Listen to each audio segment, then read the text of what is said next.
Hello, I'm Amelia Hart. 12 years ago, I walked into med school with a dream and walked out with a secret and a child. The man who once swore he'd never hurt me turned our love into a bet. I thought that was the end, but in truth, it was only the beginning of a life no one believed I could achieve. From a betrayed girl to one of the top cardiac surgeons, my journey is about love, pain, and a truth that will take your breath away. Before I share the full story, tell me where you're watching from in the comments. Hit like and subscribe if you've ever overcome a challenge that seemed impossible. Trust me, you'll want to hear what happens next.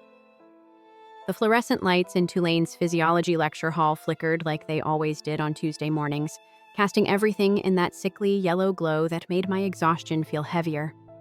I pressed my pen harder against the notebook, trying to keep my eyes open as Dr. Morrison droned on about cardiac muscle contractions. Ironic, really, considering how my own heart would soon learn what it meant to stop beating. My sneakers, the ones with the tear along the left sole that I'd been meaning to fix for 3 months, tapped against the floor in a rhythm that matched the throbbing in my temples. Another double shift at the ER last night, another 4 hours of sleep, if I was lucky. The coffee from the vending machine had long since turned cold in my thermos, but I sipped it anyway, grimacing at the bitter taste that matched my mood. Then the door opened. Not the careful, apologetic creak of a late student trying to slip in unnoticed. No, this was different. Confident, deliberate, like whoever was behind it owned not just the door, but the entire building, maybe the whole university. Nathan Cole walked in like he was stepping onto a yacht. I'd seen him before, of course. Everyone at Tulane knew Nathan Cole, son of Harrison Cole, the man whose medical empire stretched across the entire South like kudzu. Beautiful and suffocating all at once. But knowing about someone and having them suddenly fill your entire field of vision are two very different things. His leather shoes, probably worth more than my mother made in a month as a night nurse, clicked against the linoleum with a precision that made my torn sneakers feel like a personal insult. The way he moved through space, like the air itself parted for him out of respect or fear or maybe both. I hated that I noticed the way his jaw caught the light.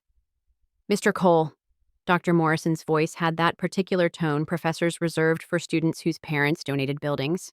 How nice of you to join us. Nathan's smile was practiced, charming in that way that made you forget it was a performance. Sorry, Professor. Family emergency. Family emergency. Right. Probably his father's yacht needed a new coat of wax. He slid into a seat 3 rows ahead of me, and I watched, hated myself for watching, as he pulled out a leather-bound notebook and a pen that caught the light like jewelry. Everything about him was deliberate, curated, expensive. I forced my attention back to my own notes, where I'd been drawing the cardiac cycle in margins already crowded with grocery lists and work schedules. My handwriting looked like a child's next to the glimpse I'd caught of his elegant script. Even his handwriting had money. The lecture continued, but concentration was impossible now. His presence had shifted something in the room's atmosphere, like dropping a stone into still water. Other students kept glancing his way, some subtle, some not. The girl next to him, Jennifer something, pre-med like the rest of us but with a trust fund, leaned over to whisper something that made him chuckle low in his throat. I pressed harder with my pen. The paper tore. When class finally ended, I shoved my things into my backpack with more force than necessary.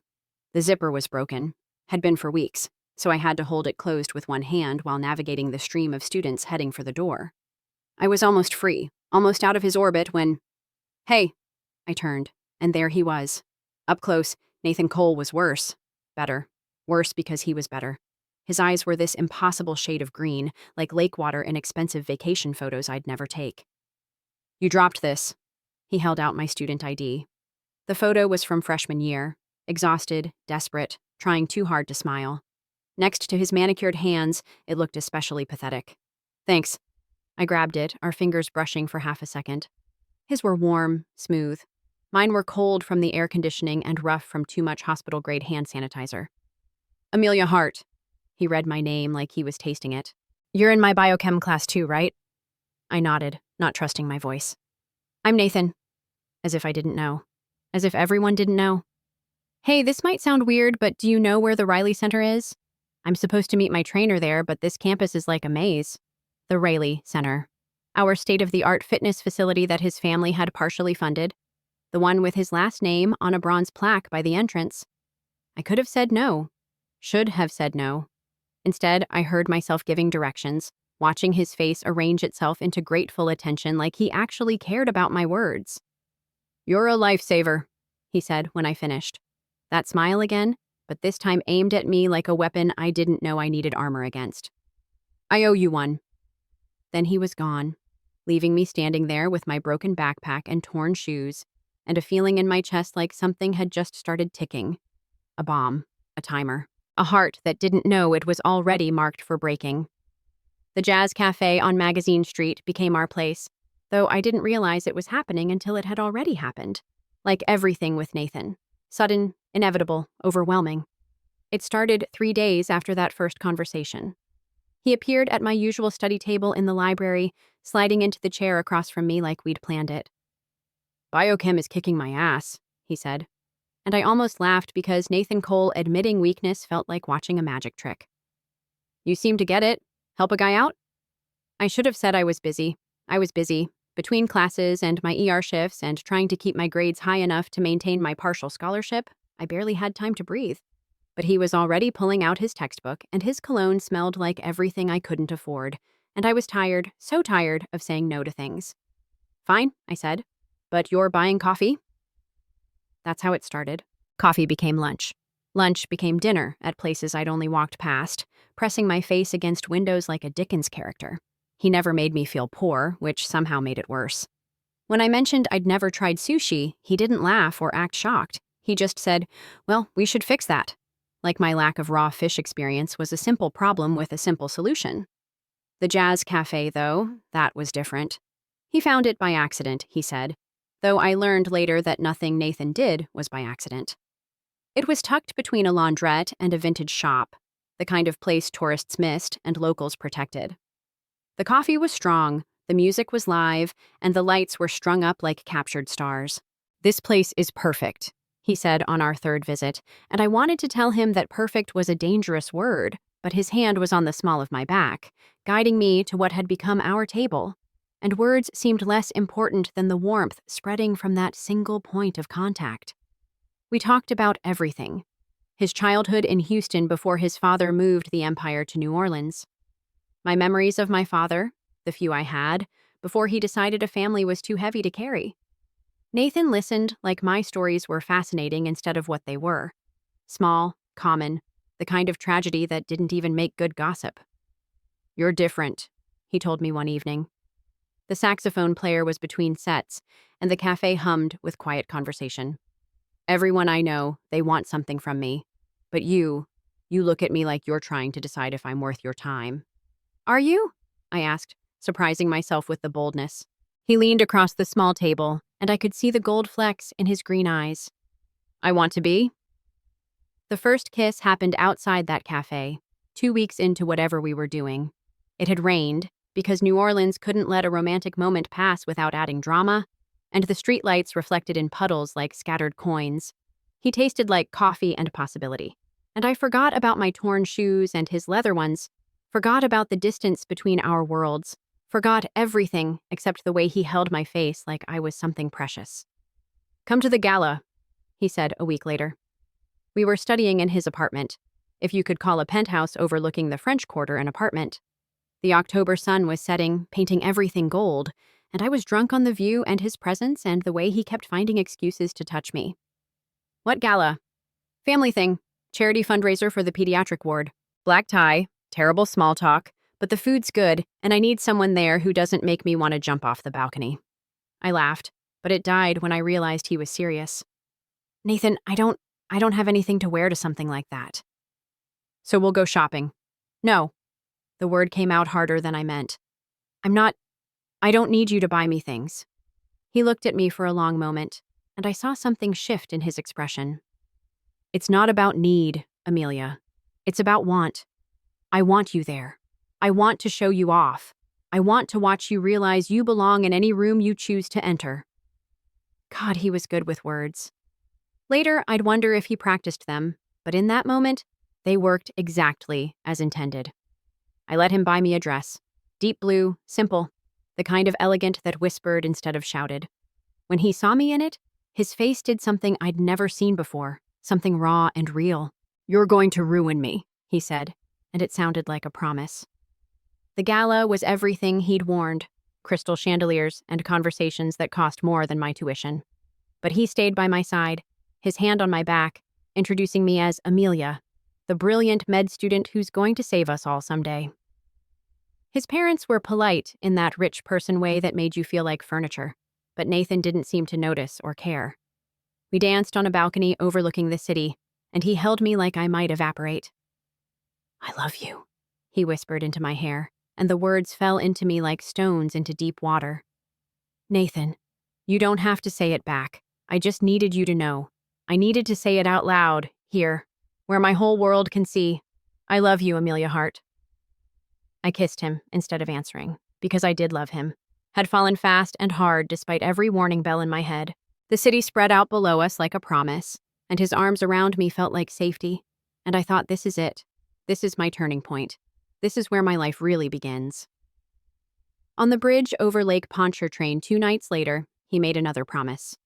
The city lights reflected in the water like fallen stars, and he held my hands in both of his.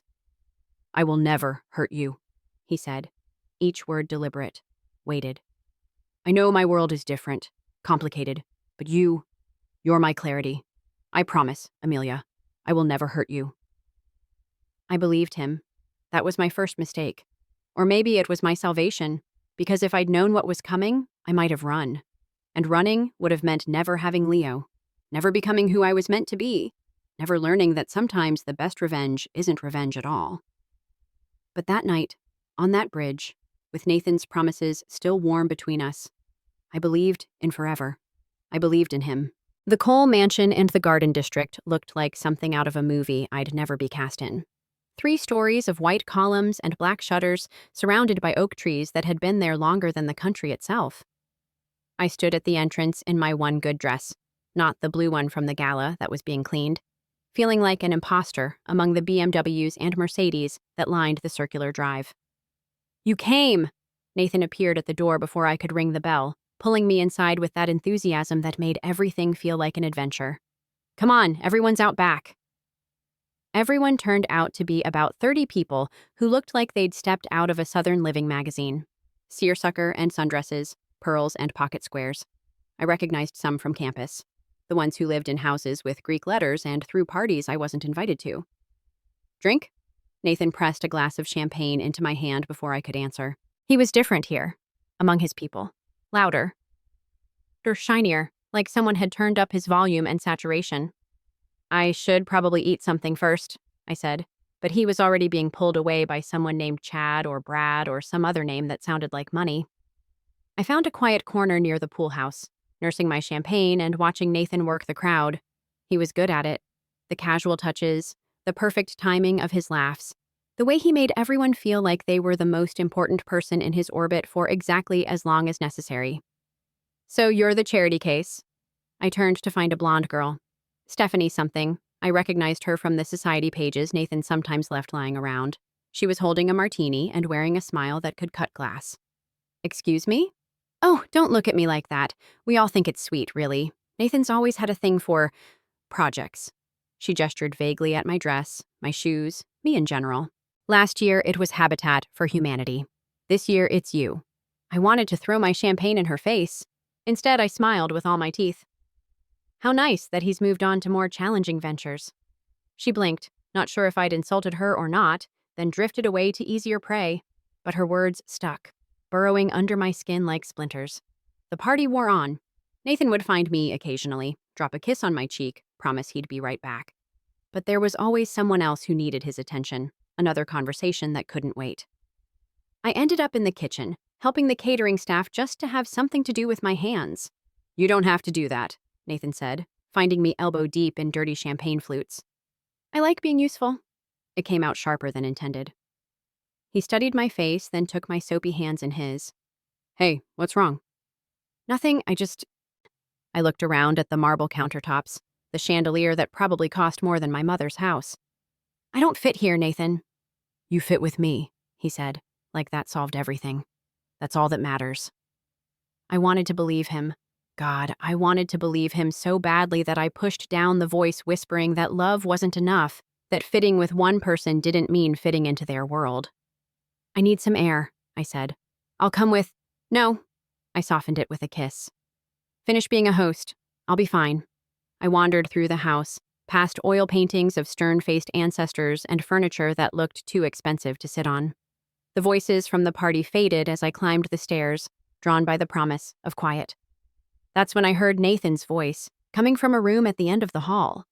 The door was cracked and I could see him with 3 other guys, all holding cigars and whiskey like props in a play about being men. I can't be serious about her, one of them was saying.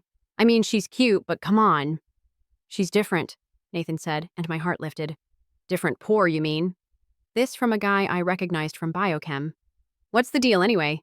Brad said something about a bet? Nathan laughed, and the sound was all wrong. Sharp, performative, nothing like the way he laughed with me. $100 says I have her in love with me before Thanksgiving. Another 100 says she doesn't bail when she figures out what my world's really like.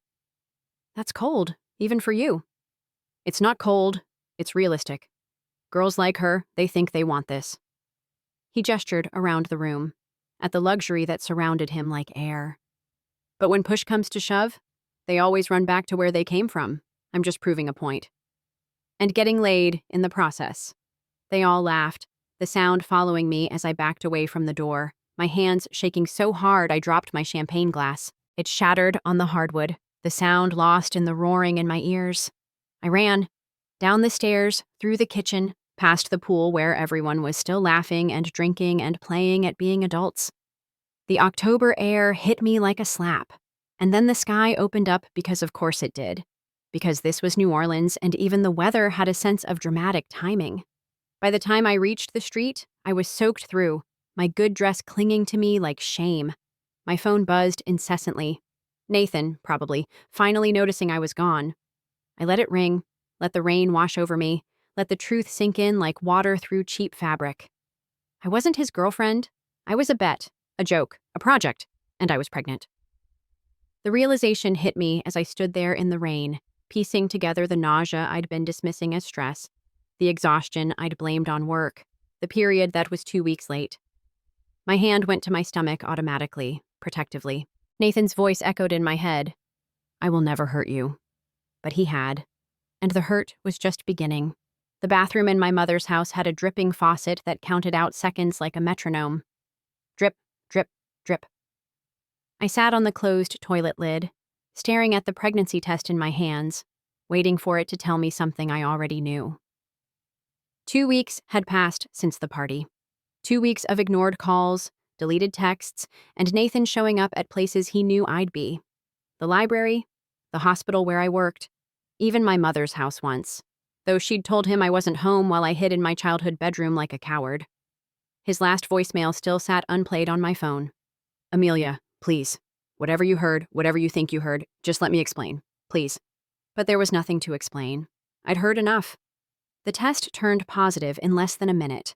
2 pink lines, bold and undeniable. I stared at them until they blurred, until the dripping faucet and my heartbeat merged into one rhythm. My mother found me there an hour later. Baby? She knocked softly, the way she had when I was little and hiding from my father's leaving. You okay in there? I opened the door and showed her the test. She looked at it, then at me, then pulled me into her arms. She smelled like the hospital.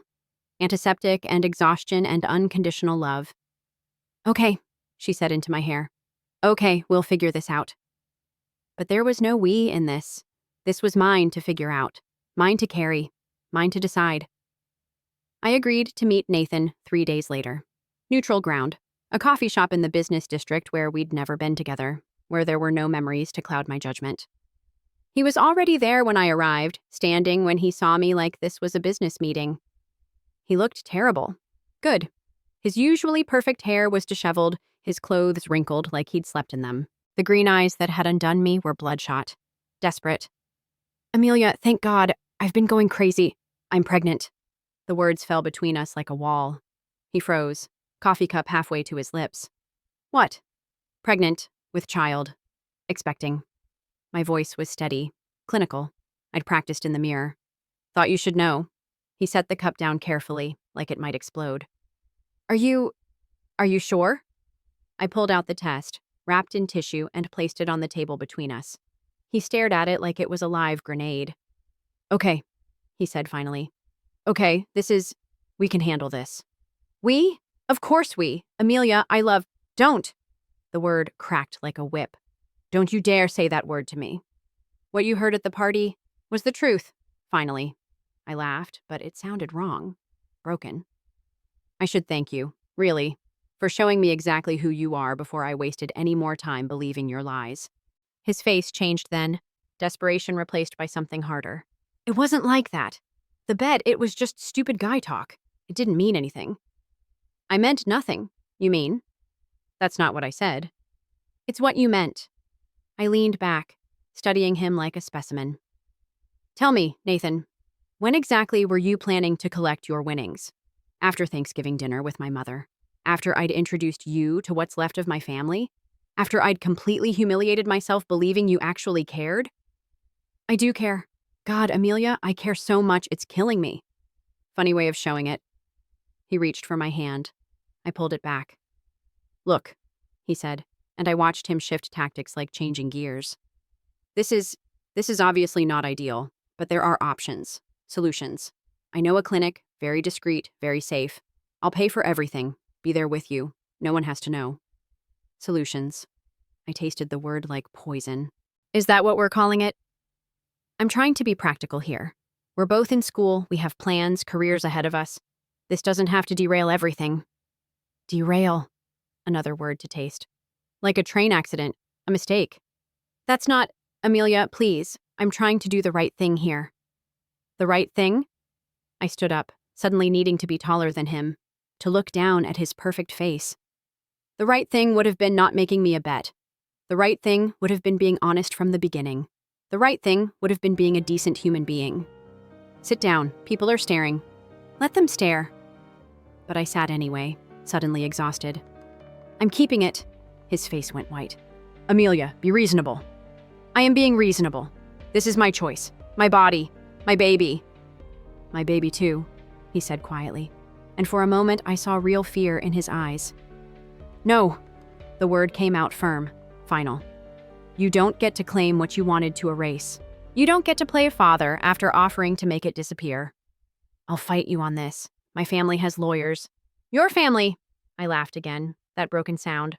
Right. What will Daddy think about his golden boy knocking up the charity case? Not great for the Cole family image, is it? He had the grace to flinch. Don't do this out of spite. I'm not doing anything out of spite. I'm doing it out of love. Real love. The kind that protects and nurtures and doesn't keep score or make bets. I stood again, and this time I meant it. Goodbye, Nathan. Amelia, wait. But I was already walking away, out into the New Orleans afternoon where the air was thick with moisture and possibility. My hand found my stomach again, still flat, but holding the biggest decision I'd ever made. Just you and me, I whispered to the cluster of cells that would become Leo. That's all we need. Behind me, Nathan called my name one more time. I didn't turn around. I'd already given him too much. My trust, my body, my heart. He wouldn't get my future too. Austin, Texas was nothing like New Orleans. No jazz spilling from doorways, no air thick enough to swim through, no history pressing down from every brick and board. It was clean, new, full of people trying to reinvent themselves. Perfect for what I needed to become. My Aunt Sarah lived in a 2-bedroom house near Muller, all modern lines and drought-resistant landscaping. She'd never married, never had kids, built a life around her work as a social worker and her 3 rescue cats. When I'd called her crying from a Greyhound station, she'd just said, "How soon can you get here?" The first months were the hardest. Morning sickness that lasted all day, made worse by the stress of transferring schools, finding new jobs, explaining without explaining why I'd suddenly left everything behind. UT accepted most of my credits, but I still had to repeat a semester, putting me behind schedule for graduation. I didn't care. Schedules were for people whose lives went according to plan. I found work at a clinic during the day, filing, answering phones, trying not to vomit when certain smells hit wrong. Nights, I waitressed at a barbecue joint where the tips were good, and the manager didn't mind when I had to rush to the bathroom between orders. You're gonna run yourself into the ground. Sarah said one evening, finding me asleep over my biochemistry textbook, my serving apron still tied around my expanding waist. I'm fine. You're not fine. You're 20 years old and trying to do everything alone. Not alone, I said, hand on my belly where the baby had recently started moving. Tiny flutters, like butterflies made of hope and terror. Sarah sat beside me, pushing my hair back from my face the way my mother used to. You know, when your father left, your mom called me. Said she didn't know how she was going to do it all. Work, raise you, keep the lights on. You know what I told her? I shook my head. I told her she'd do it the same way women have always done impossible things. One day at a time, with help when she needed it, and a stubborn refusal to let the bastards win. I started crying then, hormones and exhaustion and the weight of everything catching up at once. Sarah held me while I sobbed, my textbook forgotten, my double shifts temporarily irrelevant. I'm scared, I admitted into her shoulder. I'm so scared I'm going to mess this up. Good, she said. Fear keeps you careful. It's the ones who aren't scared who really mess up their kids. The pregnancy was hard. At 28 weeks, I started having contractions and ended up on modified bed rest. The barbecue place had to let me go, though they promised to hold a spot when I could come back. The clinic cut my hours. Bills piled up like accusations. I can help, Sarah offered for the 100th time. You're already letting us live here rent-free. Us, she repeated with a smile. I like that you're already a team. At 32 weeks, the contractions came back worse. The ER doctor, a woman with kind eyes and steady hands, admitted me overnight. You need to slow down, she said, reviewing my chart. Your body's trying to tell you something. My body needs to pay for medical school, I shot back, then apologized. Sorry, I'm not usually a single mother trying to finish pre-med while growing a human. Yeah, can't imagine why you'd be stressed. She pulled up a chair, something I'd learned doctors rarely did. Listen, I've been where you are.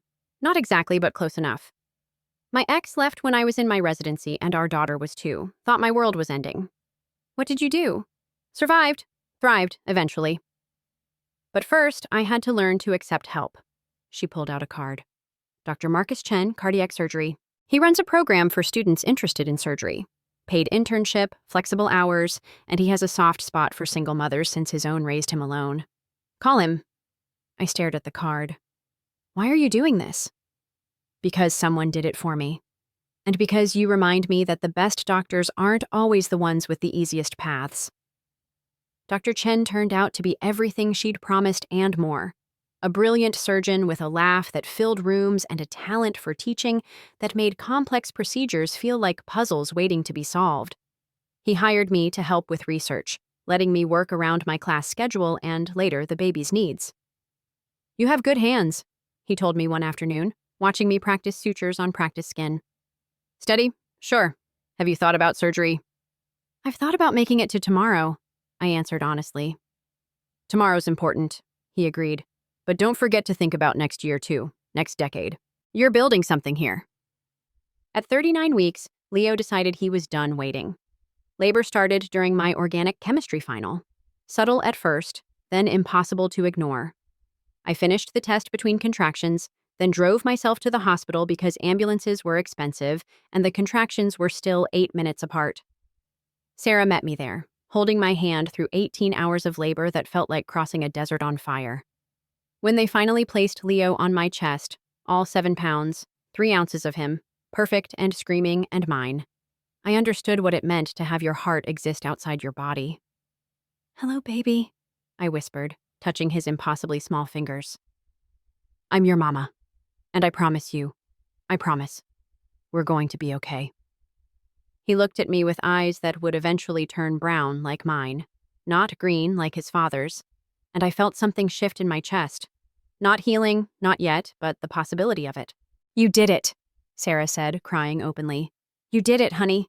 But I knew this was just the beginning. The real work, the building, the becoming, the proving everyone wrong, that started now.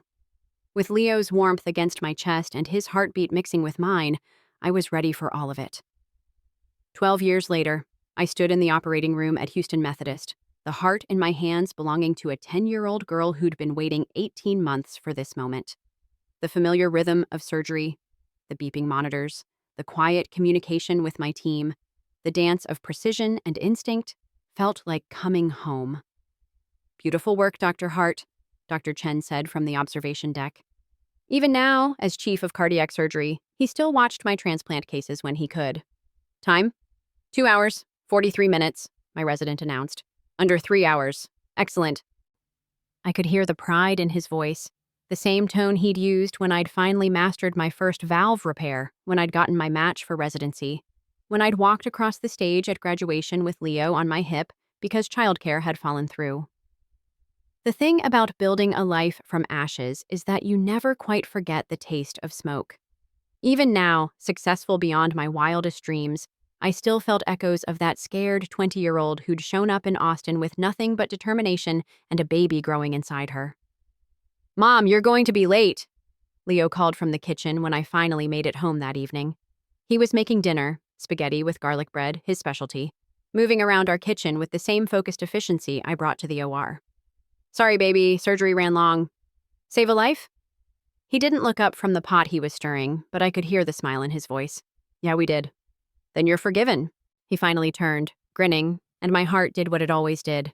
Stuttered at how much he looked like Nathan in certain lights, then swelled with pride at how much he was nothing like his father at all.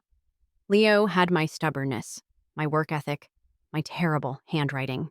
But he'd also inherited something neither Nathan nor I possessed: an easy kindness, a way of seeing the best in people that made everyone want to be around him. At 12, he was already talking about medical school, but pediatrics, not surgery. "I want to help kids like me," he'd say, meaning kids who'd grown up watching their mothers work miracles with exhaustion as their only companion. "How was school?" I asked, stealing a piece of garlic bread. "Good. Mrs. Patterson wants to recommend me for the advanced science program next year." He tried to play it cool, but I could see the excitement dancing in his eyes. "Leo, that's amazing." "It's not a big deal. It's a huge deal." I pulled him into a hug, ignoring his 12-year-old protests about Mom being embarrassing. "I'm so proud of you." "You're proud of me for breathing." He laughed, but hugged me back. "True, but this deserves extra pride." After dinner, I found him in his room working on his application essay for the program. The prompt was about someone who inspired you. I expected him to write about some scientist or athlete. Instead, I saw my own name at the top of the page. "You're writing about me?" He looked embarrassed. "Is that okay? I can pick someone else." "Let me see." He handed over the laptop reluctantly. I read, "My mom had me when she was 20. My dad left before I was born. Most people would call that a disaster, but my mom called it motivation. She finished college with me in a carrier at her desk. She studied for the MCAT while I learned to walk. She matched at her first choice residency even though they all said single moms couldn't handle the hours. Now she saves lives every day and still makes it to all my soccer games. She named our foundation after me, the Leo Project, and it helps single moms go to medical school. She says I saved her life by being born, but really, she saved mine by showing me that family isn't about who stays. It's about who shows up every day and does the work." I was crying before I finished reading. "Mom, don't cry. I can write about someone else. Don't you dare change a word." I hugged him again, tighter this time. Though maybe fix that comma splice in the third sentence. "Mom!" But he was laughing. The Leo Project had started small, one scholarship funded by my first attending bonus. Now, 5 years later, we supported 20 women through medical school, providing not just money, but mentorship, childcare assistance, and something harder to quantify: proof that it could be done. "Dr. Hart?" My assistant knocked on my office door the next morning. "There's a pharmaceutical rep here about the new anticoagulant trial. Says he has an appointment." I checked my calendar. Nothing. "Send him in, but let him know I only have 5 minutes." The door opened, and time stopped. Nathan Cole stood in my office doorway, 12 years older, but somehow exactly the same. The same green eyes, the same careful posture, the same face that had haunted Leo's features every day of his life. "Hello, Amelia." I stood slowly, my body remembering old wounds. "I go by Dr. Hart here." "Of course, Dr. Hart." He stepped inside, closing the door behind him. "You look like someone who has a full surgical schedule. What do you want, Nathan?" He held up a folder. "I really am here about the trial. My father's company is running it. I had no idea you—" He stopped, ran a hand through his hair. Still perfect. Still polished. Still everything I'd worked to prove I didn't need. That's a lie. I knew. I've known where you were for years. I've followed your career, the articles, the awards, the foundation. Congratulations on your research skills. Was there something else? Amelia, Dr. Hart. Dr. Hart. He set the folder on my desk, but I could tell the trial was the last thing on his mind. I need to say, no. The word came out sharp, surgical. You don't get to apologize. You don't get to clear your conscience. You don't get anything from me except professional courtesy, and that's more than you deserve. I have a son. The words burst out of him like a confession. He's 12. My blood turned to ice. Congratulations. 12, Amelia. He's 12. I did the math 1,000 times. Is he mine? I moved around my desk, kneading the barrier between us. Leo is mine. Only mine. Biology doesn't make you a father any more than a bet makes you a boyfriend. His face crumpled. I was 22 and stupid and scared. And I was 20 and pregnant and alone. We all make choices, Nathan. You made yours. I made mine. And I'd make the same choice again in a heartbeat because it gave me everything that matters. Can I meet him? The question hung between us like a blade. No. Simple. Clean. Final. You threw away that right in a coffee shop 12 years ago when you called him a mistake to be erased. I regret. Good. Live with it. I opened my office door. The trial coordinator is down the hall, third door on the left. She'll help you with whatever you need. Have a good day, Mr. Cole. He stood there for a moment, looking older than his years, holding his folder like a shield. For what it's worth, I'm glad you became everything I always knew you could be. I became everything, despite you, not because of you. Don't forget that. After he left, I sat at my desk for 5 minutes, letting my hands shake, letting the past wash over me and recede like a tide. Then I called Leo's school, just to hear the secretary tell me he was in class, safe, mine, protected from men who saw children as problems to be solved instead of gifts to be treasured. That night, I held my son a little tighter, told him I loved him a few more times, and thanked the universe for every hard day that had led us here, to this life we'd built, this fortress of love and achievement that no ghost from the past could shake. You okay, Mom? Leo asked, looking up from his homework. Perfect, I told him, and meant it. Absolutely perfect. 6 months after that encounter in my office, the universe proved it had a sense of humor darker than any medical joke. Incoming trauma, the charge nurse announced. 42-year-old male, massive MI, went down at a board meeting, ETA 3 minutes. I was already scrubbing in.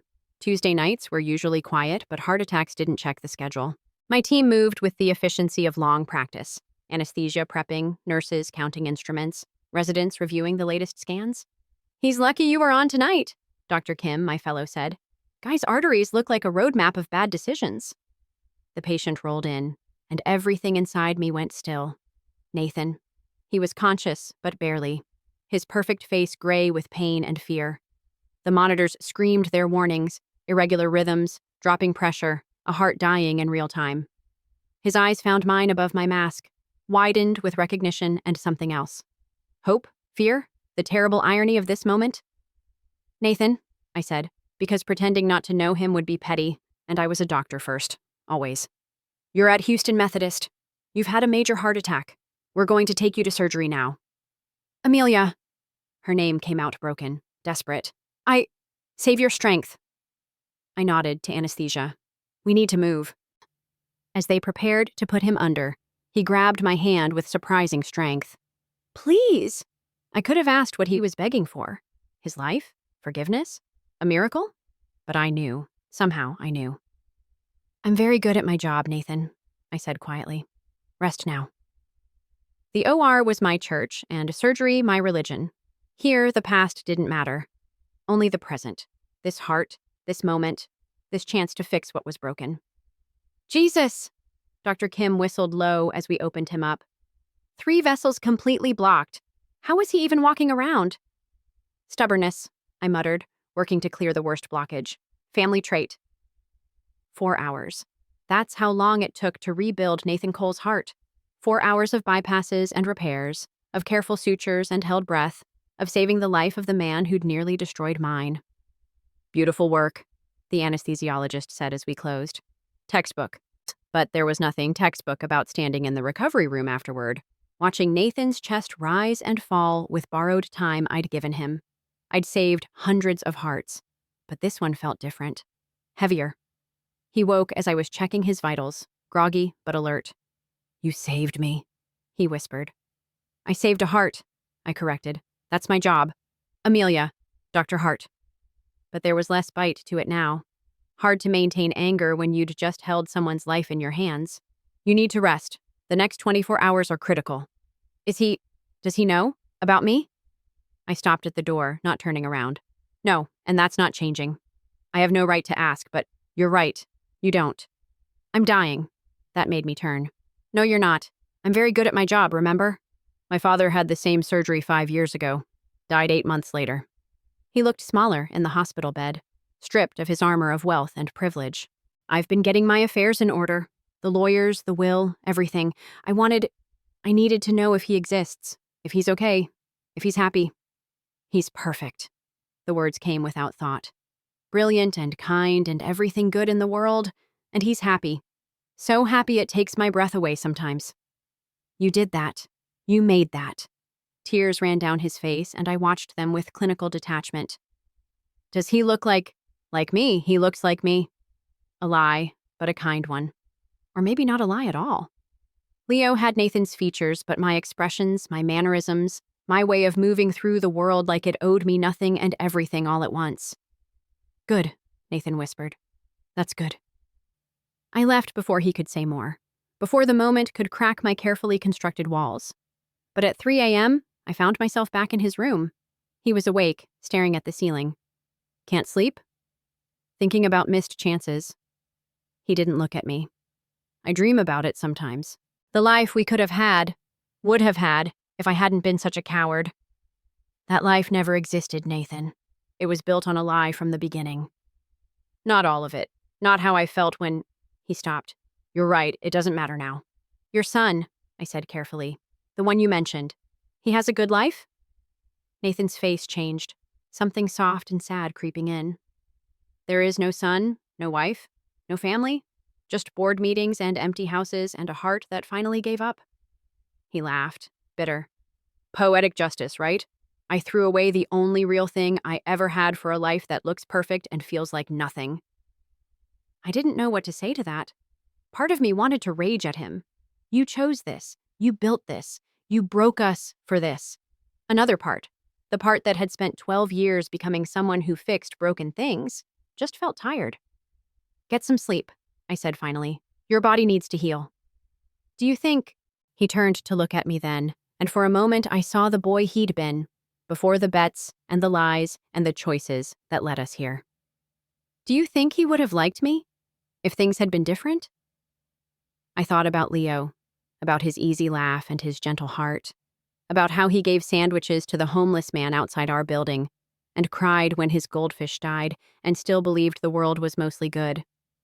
"Yes," I said quietly. "He would have loved you. That's the tragedy of it, Nathan. He would have loved you completely." I left him crying in the dark, a man mourning a son he'd never know, a life he'd never live. Tomorrow I'd be his doctor again, professional and distant. But tonight, just for a moment, I let myself grieve too.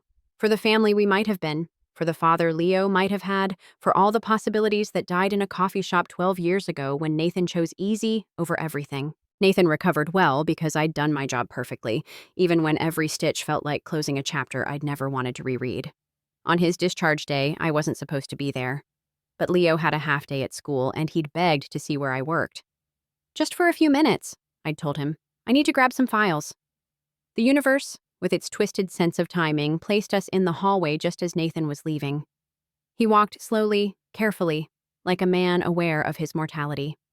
Our eyes met over Leo's head. "Dr. Hart," he said carefully. "Mr. Cole, glad to see you're recovering well." Leo, ever his father's son in ways that broke my heart, stepped forward with an extended hand. "I'm Leo. Are you one of my mom's patients?" Nathan's face did something complicated as he shook my son's hand. "I am. Your mother saved my life." "She does that a lot," Leo said proudly. "She's the best cardiac surgeon in Texas. Maybe the country." "Leo," I warned, but he was on a roll.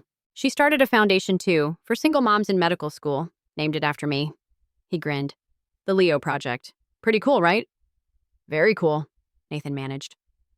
His eyes hadn't left Leo's face, cataloging every feature, every gesture. I watched him see it. The shape of his own eyes, the curve of his jaw, the way Leo stood with the same casual confidence Nathan had worn like armor at 22. We should go, I said quickly. It was nice meeting you, sir, Leo said politely. Hope you feel better. Thank you. Nathan's voice was rough. Take care of your mother. Always do. As we walked away, Leo asked, Mom, why was that man crying? Sometimes people get emotional after surgery, I said. It's normal. But that night, everything changed. The video arrived in my email at 11 p.m. No subject line, just an attachment. I almost deleted it, thinking it was spam, but something made me click. It was Nathan, looking directly at the camera, sitting in what looked like a lawyer's office. If you're watching this, it means I'm gone, he said. And it means I finally found the courage to do what I should have done 12 years ago. I paused the video, heart hammering. Checked the email again. It was scheduled, I realized. Scheduled to send 6 months from the recording date. I hit play. My name is Nathan Cole. 12 years ago, I made a bet with my friends that I could make a medical student named Amelia Hart fall in love with me.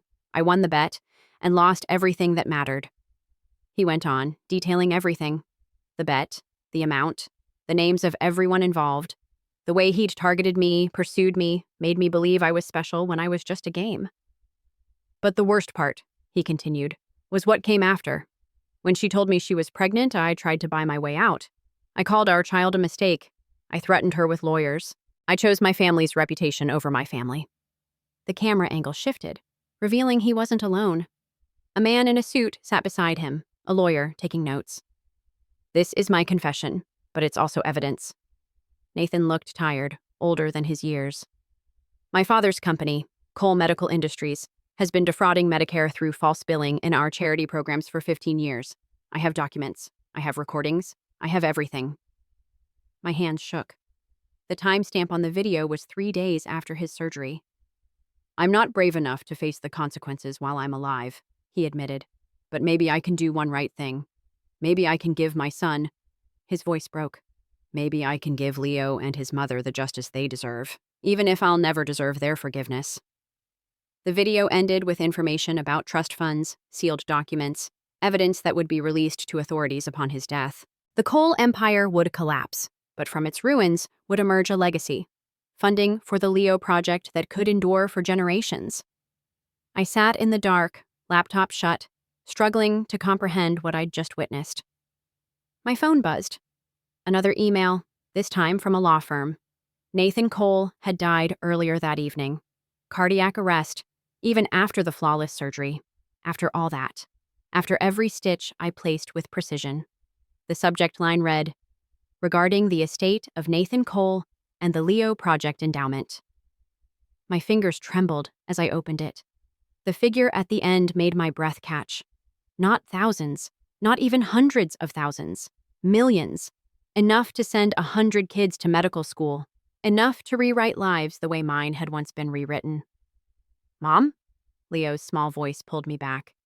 He stood in the doorway, rubbing sleepy eyes. You okay? Come here, baby. He climbed into my lap, all knees and elbows now, yet somehow still my little boy. Remember the patient we met today? I asked softly. The sad man? Yeah. He passed away tonight. Leo was quiet for a moment. You did everything you could, right? I did? Then that's all anyone can ask. He hugged me tight. I'm sorry you lost a patient, Mom. I know that's hard. I held my son, Nathan's son, our son, my son, and let the truth settle into my bones. Nathan was gone. The secret would die with him, as I'd always intended. But his final act would live on in every single mother who wouldn't have to choose between her dreams and her child. In every Leo who would grow up to save lives because someone believed their mother deserved a chance. They say revenge is best served cold, I whispered into Leo's hair as he drifted back to sleep against my shoulder. But they're wrong. The best revenge isn't revenge at all. It's building something so beautiful from the ashes of what tried to destroy you that even your ghosts have to stop and admire the view. In the morning, I would call the lawyers. I would set up the expanded foundation. I would turn Nathan's guilt into others' hope. But tonight, I just held my son and felt the strange peace that comes from endings that are really beginnings. The heart I'd fixed had stopped beating. But the hearts it would help save, through Leo, through the foundation, through the ripples of one man's final attempt at redemption, those would beat on and on and on. And maybe, in the end, that was enough. Never let the pain of your past define you. Turn what was meant to break you into the power that builds your future. True victory isn't revenge. It's standing where you once fell and saying, I won, with the life I built.